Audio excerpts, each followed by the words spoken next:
Hey guys, this is Bo with Music in Minnesota, and we are here with Jimmy from Weather Maps.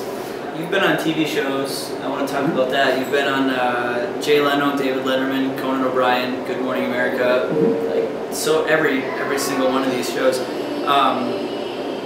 Do you remember your first television experience? I do, yeah. I was playing with the Fray, and we played.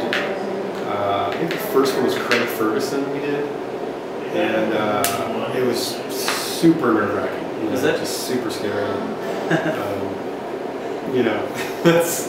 I barely remember it, to be honest. I barely remember playing, but I remember just being really nervous and just really hoping I didn't mess up. Yeah. But it went fine. It was wow. So did you get to meet Jay or yeah. any of those? Yeah. I did, yeah. Actually, I was taking a nap in one of the green rooms before, and Jay Leno went in and, like, I think he was looking for someone or something, and he came in and it's like, hey, and woke me up while I was taking a nap. I kind of looked over and it was Jay Leno, and it was like, kind of crazy, pretty crazy wake up. That's cool. Yeah, but yeah, I got to meet most of them, I think. Yeah. Nice. So yeah, you got to work with Fray. Was it Rose Hill Drive? I'm just reading some of these that I've written down. Ryan Bingham, Scars on 45, The Flowbots. Getting gigs like this, is that something that you have to go through like an application process, or is it all word of mouth? How do you? No, it's just all word of mouth. A lot of those guys I was friends with before I played with them, and we knew each other. And if not that, they're really good friends of mine who refer to me to the gig. But yeah, it's all kind of word of mouth and friends. Yeah. So do you have a job outside of music, or music is? No, music is my job. Yeah, I do a lot of different things though. I play bass for a lot of bands and do session work for that and gigs, and then I also do composing. So I write music for TV and film and commercials, and produce also. I produce bands and singer-songwriters. Kind of a little bit of everything, make it all work. Yeah, that's another thing I want to talk about here. It says your songs have been used by Google, Target, AT&T, Toyota, McDonald's, HBO, I could go on. Mm-hmm. How did you get your start in writing for commercials? To be honest, I just knew it was something I wanted to do, and when I got off tour with my band Rose Hill Drive a couple years ago, I didn't really have a gig, and I was kind of like, well, what am I going to do? And I just started writing kind of like 30-second songs. I just like wrote little instrumentals, and I would rip videos off of YouTube and just mute the music on it and just write music and try to score. So I just kind of jumped into it, and then I made a demo reel and kind of sent it to some people, and luckily they dug it and got some work that way. That's really cool. Yeah. So, did you go to college for music? I did, yeah. I went to school out in Denver. I went to music school where I studied performance and studied music business. Did this kind of split degree, so I studied a little bit of both. Cool. So, and that's like a 2-year? Or? No, it was the full 4-year program. Oh, I see. And learned a ton from that. And I know some people don't think music school is worthwhile, but I got a lot out of it, and so. Has the projects that you've gotten and stuff like that paid off your schooling yet?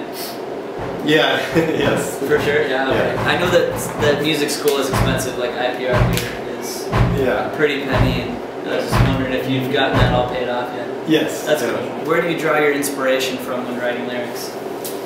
Oh, lyrics. Yeah, lyrics are always kind of the last thing for me. It's funny, I've always been a bass player and a guitar player, and so I was writing music starting with the instruments first, and then the lyrics are kind of like this last painstaking process that I have to go through. Yeah. But as far as like content, I don't know. I just write about my own experiences. I don't. I just write about things I'm kind of feeling or going through at the time. Good or bad. And, lots of times I'll like I said, like, because I write lyrics last, I'll think about what the song kind of makes me feel or what kind of like moment in time it brings me back to and write about that. So, cool. Yeah. Do you ever experience writer's block? All the time, yeah. Especially with lyrics. Lyrics are, yeah, they're my, I got a love-hate relationship with writing lyrics. So aside from Weather Maps, you also play in a band called Van Steed? Yep. Mm-hmm. So Van Steed. Okay. Yep. What kind of music is that? I would say it's psychedelic indie rock. Psychedelic indie rock. Maybe like Flaming Lips or something like that. Maybe. Yeah. So you play bass? Play bass in that. Yeah. Nice. Mm-hmm. So, do you enjoy bass over every instrument? Yeah, bass has kind of always been my first, love. So that's what I started out playing. I mean, that's for the longest time. It still is kind of my main instrument. That's the one I feel the most comfortable with. Cool. So your relationship status? Do you have any kids, pets? I have a wife. I just had a kid last year. I had a daughter. So I have one kid and I have 2 cats. Awesome. What are their names? We got a full house. The cats? Yeah. Joe Meower is the younger one, and Mr. Frinkle is the older cat. I like Joe Meower. Yeah, she's an all-star. Do you have any hobbies besides music? Yeah, absolutely. You know, and that's something I've kind of, I guess as I've gotten older, you know, realized how important it is to kind of shut off music and do other things, get into some other hobbies. I love skiing, love tennis, love fishing, sailing.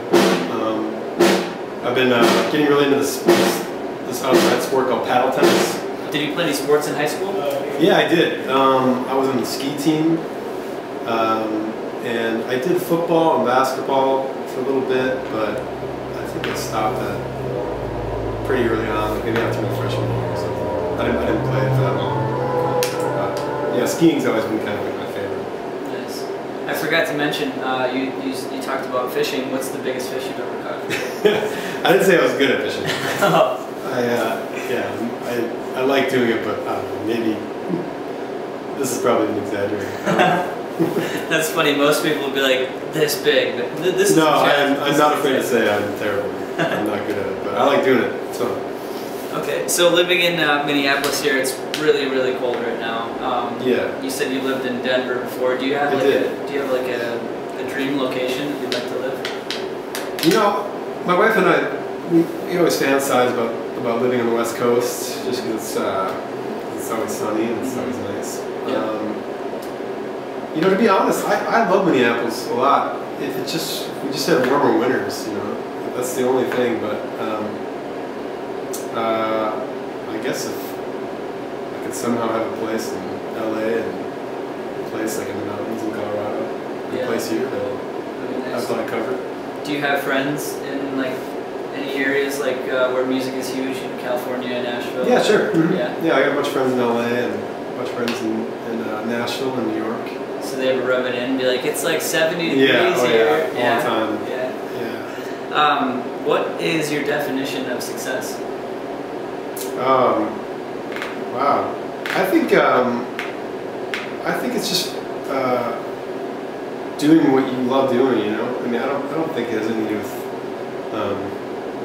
making tons of money or anything. I think it's just I think if you just set out to do something and you accomplish it and do it well, I think that's success. You know. Are you there right now? Well, I guess I'm always, you know, trying to get better and trying to do better and get better at writing and get better at playing. And, no, not yet. It sounds like you have a little, what do you call it? You're a perfectionist when it comes down to what you do. Maybe I don't know. No, I mean not really. I think I just you know I think I could always do better. I guess for bands that are looking for you know, to get their stuff placed. When you go to the studio, make sure you get instrumental versions. And a lot of bands forget to do that. And you know, someone approaches them and they say, "Hey, we want to use this song. We need it in a couple hours. We just need an instrumental version." And then they don't. And so definitely make sure to get instrumental versions of your songs. Yeah, I don't know. I think just write a lot. You know, I think with when it comes to commercial music and getting placements, you know, the more irons you have in the fire, the better. You know, I have hundreds of songs that are out there. You know, in different catalogs. So yeah, just the more chances you have, the better. That's awesome. So, cool. Well, thanks a lot for taking the time. Yeah, for sure. Yeah, it's great meeting you. Good luck at your show. Hey, this is Jimmy from Weather Maps, and you're listening to Music in Minnesota.